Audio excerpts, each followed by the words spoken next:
Hi, my name is Billy, I read books, and welcome back to my channel Book Reading Billy, and welcome to the 2 book tag video, which I've been tagged in by Robin from Bookspin.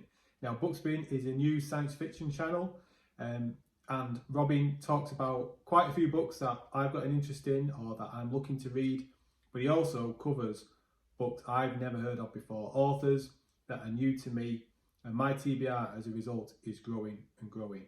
So every time Robin puts a video out, I give it a watch, and I'm adding books to my TBR all the time. So I will link Bookspin down below. Go and check him out. Go and subscribe to his channel. So this tag relates to 2 questions relating to 2 books, hence why it's a 2 book tag video. And there's 5 questions all in all. The first one being 2 books that I've recently read.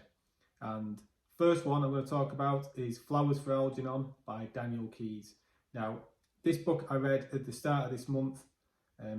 I chose it out the lucky dip way. I've been started to choose my TBR. I was hoping it was going to be a 5-star read, and it wasn't. It was a 4-star read. It was a good book, and the premise of the book is, what if you could make someone into a genius? And what if that person you make into a genius is someone who has severe learning difficulties? And the book is written in diary format from our character's perspective. And it starts off when he's really struggling to write, to spell, to put his thoughts down, and to communicate. And then as his intelligence grows, his writing style increases as he goes along. And it raises a lot of questions along the lines of, if you are able to make someone a genius, increase someone's intelligence massively, what about the rest of their development? So the development that should increase naturally through life, what happens about that? How does that then interact? How would someone interact in the real world if that happened to them? And there's lots of situations that get played out, lots of things are explored, and it's really interesting. It was written in 1959, I believe, so it is a book of its time. It is a little bit dated in places, not massively, but just a little bit. Some of the language that's used wouldn't get used now, but I gave it 4 out of 5. It packs an emotional punch, and it's a bit of a tearjerker. So I'd certainly recommend reading it if you've not done already. I think it's one of the Science Fiction Masterworks books, so it's good. Give it a go. And this other book I read recently, and any excuse to show this cover again, is The Heroes by Joe Abercrombie, and this is a grimdark fantasy book. Book 5 in the First Law series. It's violent, it's full of bad language, it's funny, loads of swearing, intelligent, you love the characters, even though they're horrible people, and it's just brilliant. It's a standalone book. You should probably read the rest of the books beforehand to get the full impact of it, because it references things from the previous books. There's returning characters referred to who you've followed before. But if you like fantasy and you don't mind dark fantasy, grimdark fantasy, and you've not read The First Law by Joe Abercrombie, then you are missing out. Go and give it a read. The second question is 2 books that are nostalgic, and for that I'm going for a historical fiction book, which is The Silver Pigs by Lindsay Davis. Now, I read this, well, I know exactly when I read it. It was early 2011, and I know that because I was on my honeymoon. So this book reminds me of my honeymoon, and my honeymoon reminds me of this book.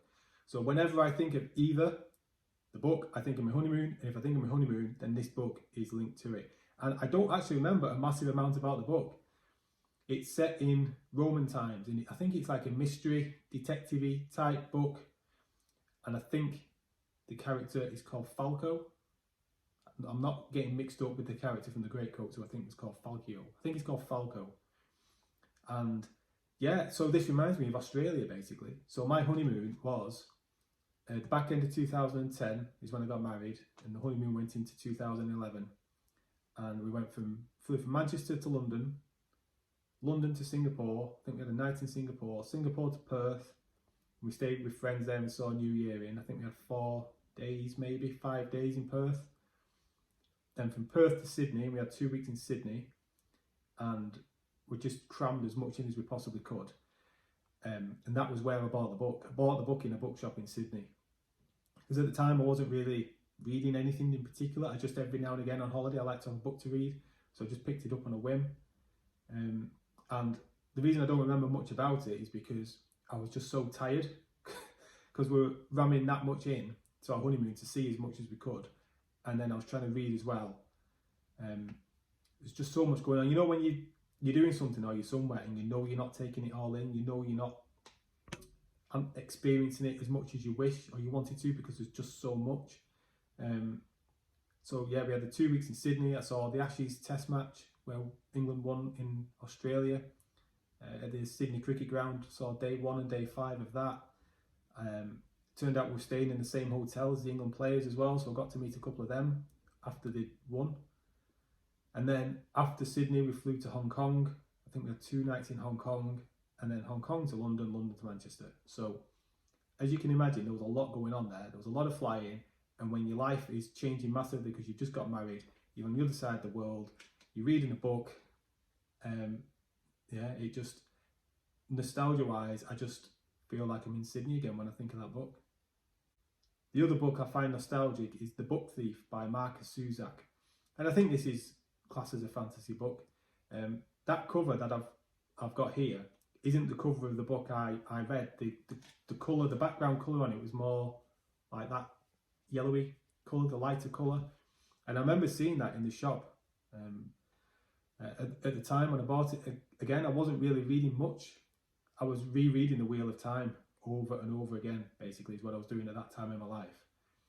I can't remember exactly the year it was, but I remember, and the reason it's why it's nostalgic is because it reminds me of my very first house. The first house that I bought on my own, living on my own quite merrily before I met my wife. And I saw that on the shelf and I just picked it up and bought it on a whim. And I can remember lying on my couch in my living room of my house on a glorious summer's day with the sun shining through the windows, reading that book, crying my eyes out. Because that book is, I think it's set in the Second World War, and it's narrated by Death, I believe, because it's a long time ago since I read it. And it's just very poignant, it's very emotional, you fall in love with the characters, and yeah, it was a tearjerker, and it had me crying my eyes out. And that book is how I know when a book is 5 stars, because when I finished that book, I had it and I hugged it like that. So I know a book is 5 stars when I hug it when I finish, and that was the first one I ever hugged. So The Book Thief, Markus Zusak, takes me back to the living room of my very first house. The third question is 2 books you read for school and would like to read again, and the simple answer to that is none, because I did not read any books in school that I enjoyed, and these are like books I had to read. I've found out much later on in life that if I'm going to read, A, I need to be comfortable, B, I need to be relaxed, and C, it has to be when I want to read, not when someone else is telling me to, or when I'm being forced to. So if any of those things, if I'm uncomfortable, if I'm not relaxed and someone's making me do it, then I'm not going to enjoy whatever it is I'm reading. So in school, we had to read Othello by Shakespeare, and that was just not my thing at all. Did not enjoy it one bit. And the other book I can remember being made to read or forced to read as part of like a class read, probably when I was about 14 or 15. I can't remember the name of it. Can't remember who the author was. I thought I'd remember the cover. I've tried researching it for the purpose of this video and can't find it. I think it must have been a science fiction type book. And if you can remember, or you know what this is from this terrible description I'm about to give, then please let me know. All I can remember is there'd been some disaster, and it was a young girl or stroke young woman and a man, and the man was in some kind of like radiation suit or something, and they were stuck in this building, potentially on some kind of farm, and they were stuck together and they didn't get on, and he was treating her badly. And that's all I can remember. Yeah, I just didn't like it. When you're forced to read in a class with other people at a time when you don't want to read, no, not my thing. I did not enjoy being made to read books in school. Question 4 is 2 books that I've wanted to read, and for that I'm going to say Retribution Falls by Chris Wooding. I believe this is one of the books in the Ketty J series. Now, I heard about this series when I more or less first discovered that BookTube was a thing a good few years ago, maybe 4 years ago, and I've not read it yet. I've recently got it on Kindle, because what I generally do is I wait till books are reduced to 99p in a sale, and then I'll pick them up. And this one I've had on there for quite a while and never seen reduced to that price until a couple of weeks ago. So I've got it, and it's one of those books, one of those series that people know about, people like, but it never seems to be like a top 5, top 10 series for certainly for the people that I follow anyway. But it's always well spoken of. So it seems to me like an under the radar series, maybe an under the radar author for me. So I am interested, and I do have high hopes for that, and I do want to read it, along with an author who I spoke about on this channel before. I own a lot of his books. I've not read any of them, but then that's Adrian Tchaikovsky, and the book I want to read is Children of Time. And I've had it on my TBR before, and I've never got to it. And then every time I'm about to read it, something else always jumps over it. It's a science fiction book. I believe it's set in space. It's to do with, I think it might be to do with terraforming a planet or something, and these giant space spiders or something. I don't know. But the thing that always puts me off a little bit is I'll see an interview with Mr. Tchaikovsky, and I just don't warm to him. And it always puts me off. Because sometimes you see like interviews with authors and they come across really good, really funny, really engaging, and I never kind of get that connection with him, which is silly because I'm sure his books are fantastic. They get really well received. But yeah, Children of Time, I do want to read it, and I do need to get to it pretty soon.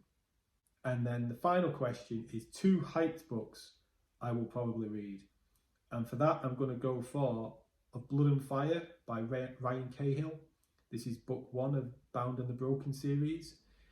Now, I think this is an independent author, self-published book, and the channels that I follow, so Dominish Books, I think Andrew's Wizardly Reads, have read this and they rave about it. They really like it.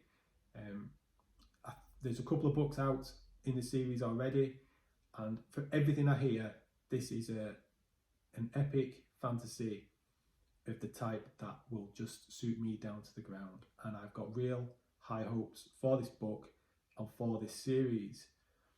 The other book I'm going to talk about, and I'm going to talk about this because it comes on the back of what I just said about Mr. Tchaikovsky, is that the reason I'm going to read it in its height is because I really engage with the author when I see anything about him, and that's Empire of Silence by Christopher Rocchio. This is in the Sun Eater series. Now, he has his own channel, Sun Eater. If you've not checked it out, do so, because whenever I watch any of his videos, whenever I see him doing interviews on various channels, he's really engaging, really interesting, dead enthusiastic, really, really knowledgeable, and just seems like a really, really great guy. You know, somebody you'd just be able to go and have a drink with and just chat for hours with. So I don't think I've heard anyone say anything negative about that book or about that series. And the series is nearly complete as well. So Empire of Silence, the Sun Eater series by Christopher Rocchio, is a hyped book that I will probably read. And that's it. Those are the answers to the tags in that video. So I'm not going to tag anyone in this. If you want to do it, then feel free to do so. And don't forget, subscribe to Bookspin. Okay, I will see you again in the next video. Bye-bye.